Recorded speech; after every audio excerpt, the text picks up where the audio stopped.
Estimados compañeros, muy buenos días. El día de hoy expondremos sobre obligaciones de saneamiento.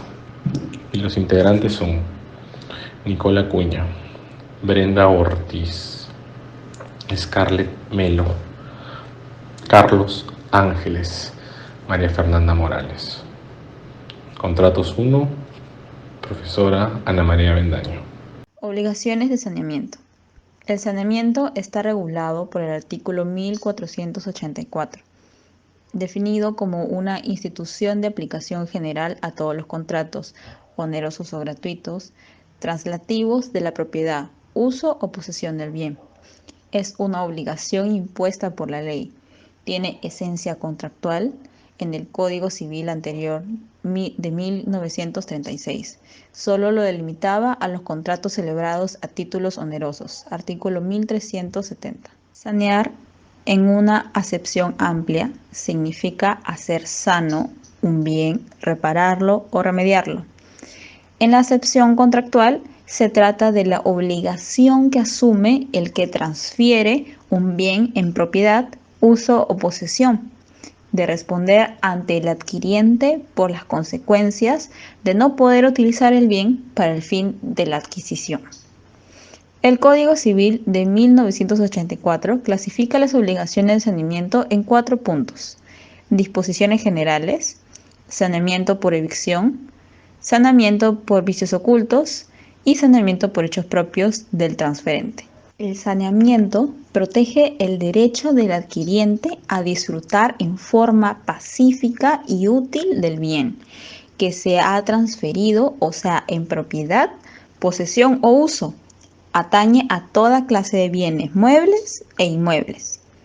El transferente está obligado a responder frente al adquiriente por la evicción, vicios ocultos del bien o hechos propios, siempre que el bien adquirido no cumpla la finalidad para la que fue adquirido o se disminuya su valor.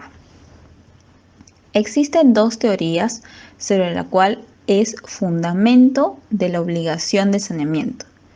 Una considera que el saneamiento es una consecuencia de la obligación y la otra que señala que el saneamiento es una obligación de garantizar la posesión pacífica y útil del bien. En nuestro ordenamiento jurídico, el saneamiento tiene una finalidad indemnizatoria, ya que en todo contrato el transferente busca y quiere asegurar al adquiriente que podrá destinar el bien a la finalidad para la que fue adquirida. Esto se define en el artículo 1485, que señala: en virtud del saneamiento, el transferente está obligado a responder, no a garantizar, frente al adquiriente, por la evicción, vicios ocultos o por hechos propios.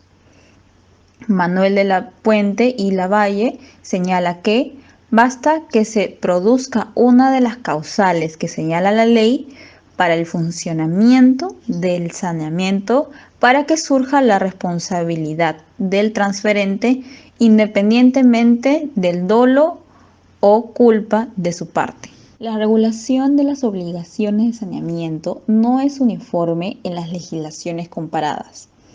El BGB alemán lo regula en los contratos típicos o nominados. Los códigos de Francia, Argentina, España, Colombia, Chile, Ecuador e Italia regulan el contrato de compraventa. Sus normas son aplicadas a los contratos en los que se transfiere la propiedad o el uso del bien. Saneamiento por evicción. El saneamiento por evicción nació en Roma con el Mancipatio, que es una de las primeras y más importantes formas con las que se transfería la propiedad en los principios del mundo jurídico. El Mancipatio era un acuerdo solemne y público que se encargaba de transferir la propiedad de un bien valioso. Deriva del verbo evincere, que significa vencer en juicio. La evicción es la privación total o parcial, temporal o definitiva, que que sufre el adquiriente como consecuencia de un fallo que reconoce el mejor derecho de un tercero sobre el bien adquirido. Al producirse esta situación, ese adquiriente tiene derecho de exigir al transferente que le sanee su título a fin de que pueda gozar adecuadamente de la propiedad, posesión o uso del bien que ha adquirido. La doctrina mayoritaria en la materia señala que el saneamiento por evicción no es solo un simple deber como consecuencia del incumplimiento de los contratos, sino que se comporta y se usa como una institución autónoma e independiente dotada de una función indemnizatoria generalizada en todos los contratos donde se transfiere la propiedad, la posesión o cualquier uso del bien. El saneamiento por evicción tiene una naturaleza legal. Su procedencia proviene de un mandato expreso legal, ya que la privación del derecho del adquiriente existe en la medida que se dé una resolución judicial o administrativa, consentida y ejecutoriada, siempre que se trate del derecho de un tercero llamado eviccionante. Los efectos del saneamiento por evicción están en el artículo 1495 del Código Civil. El adquiriente tiene derecho a pedirle al transferente 1. El valor del bien al momento de la evicción. 2.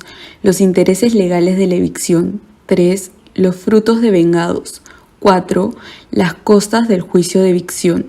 5. Los tributos y gastos del contrato que fueron pagados por el adquiriente. 6. Las mejoras hechas de buena fe por el adquiriente. 7. La indemnización de daños y perjuicios ocasionados por el adquiriente. La pérdida del derecho de saneamiento se menciona en el artículo 1500 del Código Civil. El adquiriente pierde el derecho de exigir el saneamiento en los siguientes casos. 1. Si no pidió y cuidó que se citara al transferente con la demanda del juicio de evicción. 2. Si se sometió la causa a arbitraje sin asentimiento del transferente. 3. Si se transigió el juicio sin anuencia del transferente. 4. Si conocía que el bien era litigioso o ajeno. Y 5. Por caducidad, después de 1 año. Jurisprudencia. Casación 1284-2005-Lima. Se trata del recurso de casación interpuesto por Fausto David Viales Salazar contra la resolución del 24 de noviembre de 2004 de foja 106 que confirmó el auto apelado de fecha 5 de abril del 2004 que declara improcedente la demanda. Fundamentos del recurso. Señalan que se afectó el derecho a la tutela jurisdiccional efectiva mencionado en el artículo 139 de la Constitución, puesto que se declaró liminarte improcedente la demanda a pesar de que se cumple con los requisitos que se mencionan en el artículo 424 del Código Procesal Civil.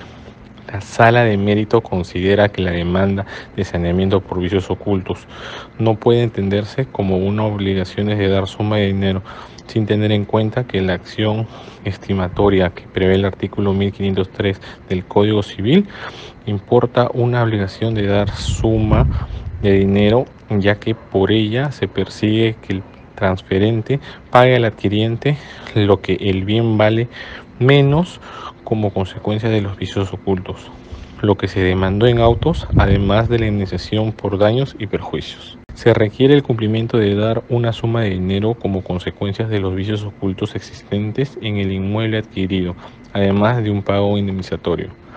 El Código Civil ha previsto en el artículo 1484 que la obligación de saneamiento significa sanar una cosa o remediarla. En su concepción contractual, según Puente y Lavalle, se considera como la obligación del transferente de remediar al adquiriente por las consecuencias de actos de terceros y del propio transferente, de vicios ocultos del bien cuando no permitan destinar el bien a la finalidad para la cual fue adquirido. Tanto en la legislación comparada como en nuestro código han contemplado 3 causales de saneamiento por evicción, por vicios ocultos y por hechos propios del transferente. La obligación de responder ante el adquiriente debido al incidente de la evicción o vicio oculto deriva del deber de reparar un injusto civil por el perjuicio sufrido. La causal que sustenta la demanda es la del saneamiento por vicios ocultos. En el artículo 1503 del Código Civil señala que el transferente está obligado al saneamiento de vicios al momento de la transferencia. La doctrina considera que el bien tiene vicios ocultos cuando no se revelan por examen, pero afectan la utilización del adquiriente. Para que el vicio se determine, se requiere que sea oculto o importante anterior a la transferencia. El pretensor ha optado por la actio quanti minoris, ya que eligió la acción estimatoria por la cual se entiende la presencia del vicio. El adquiriente desea conservar la cosa y espera obtener la compensación de lo que la cosa vale de menos por razón del vicio. El jurista Ernesto Weyer señala que la acción estimatoria está destinada a obtener la disminución del precio en proporción del deterioro del bien. Esta se entiende que se debe materializar a través de exigir al transferente el pago o una compensación de lo que el bien vale menos el producto del vicio.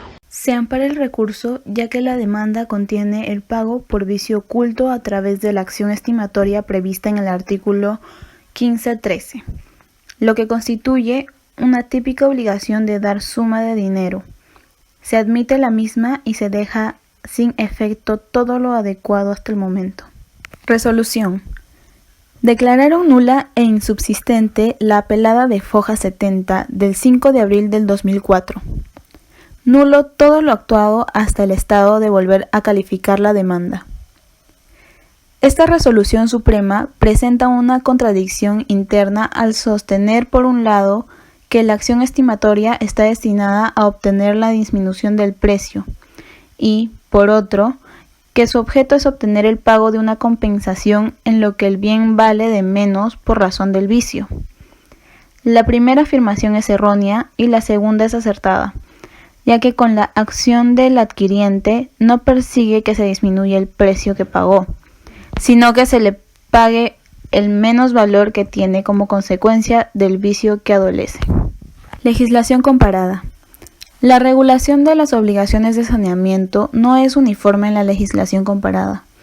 El Código Civil alemán, también llamado BGB alemán, lo regula en los contratos típicos o nominados.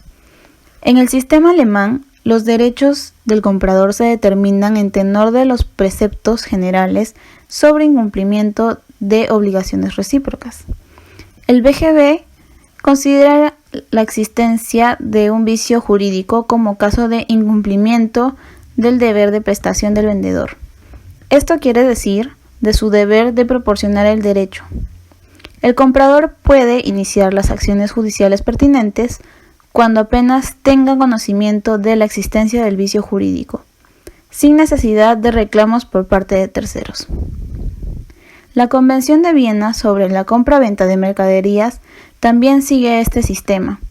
Esto se menciona en sus artículos 41, 42 y 45. El BGB y la Convención de Viena sobre compra-venta de mercaderías se regulan los vicios ocultos como supuestos ordinarios de incumplimiento contractual y se les indica y aplica los remedios ordinarios que el sistema legal proporcione. Por otro lado, el Código de Francia legisla la evicción como una obligación autónoma, secundaria y hasta accesoria, una garantía que surge en los contratos onerosos que tiene aplicación a partir de que se ha cumplido la obligación principal del contrato, la transferencia del derecho. Empieza a funcionar esta garantía a partir de la aparición del reclamo de un tercero, así la evicción solo se da después que se ha transmitido la propiedad de la cosa. En Argentina, España, Colombia, Italia y Chile también se regula en el contrato de compra-venta, pero las normas son aplicadas a los contratos en los que se transfiere la propiedad o el uso del bien. En el Código Español, en el artículo 1553, se menciona que son aplicables al contrato de arrendamiento las disposiciones sobre saneamiento contenidas en el título de compra-venta. En el Código Civil argentino, señala en el artículo 1525 que el locador responde por los vicios o defectos graves de la cosa arrendada que impidiera el uso de ella, aunque él no los hubiese conocido o hubiesen sobrevenido en el curso de la locación, y el locatario puede pedir la disminución del precio o la rescisión del contrato, salvo si hubiese conocido los vicios o defectos de la cosa. En el artículo 1387 del Código Civil chileno dice lo siguiente: la obligación de saneamiento comprende dos objetos: amparar al comprador en el dominio y posesión pacífica de la cosa vendida y responder a los efectos ocultos, estas llamadas vicios reviditorios. La diferencia de nuestra legislación es que en nuestro código consideramos el saneamiento por evicción como una obligación compensatoria, mientras que en el Código Civil chileno y argentino se considera el saneamiento por evicción como una obligación de garantía de posesión pacífica del bien. Por otro lado, el Código Civil mexicano del año 1929 regula la evicción y el saneamiento en su libro de obligaciones en el título sobre el incumplimiento de obligaciones. En el artículo 2119 habrá evicción cuando el que adquirió alguna cosa fuere privado del todo o parte de ella por sentencia que cause ejecutoria en razón de algún defecto anterior. Conclusiones. El Código Civil de 1984 clasifica las obligaciones de saneamiento en 4 puntos: disposiciones generales, saneamientos por evicción, saneamientos por vicios ocultos y saneamiento por hechos propios del transferente. El saneamiento protege el derecho del adquiriente a disfrutar en forma pacífica y útil del bien que se le ha transferido, es decir, la propiedad, posesión o uso. Atañe a toda clase de bienes muebles e inmuebles. El transferente está obligado a responder frente al adquiriente por la evicción, vicios ocultos del bien o hechos propios, siempre que el bien adquirido no cumpla la finalidad para la que fue adquirido o se disminuya su valor. El saneamiento por evicción no solo recae como una consecuencia por la falta del contrato, sino que tiene una función indemnizatoria. Por ejemplo, los costos del juicio por evicción o por los daños y perjuicios causados por el adquiriente, etc.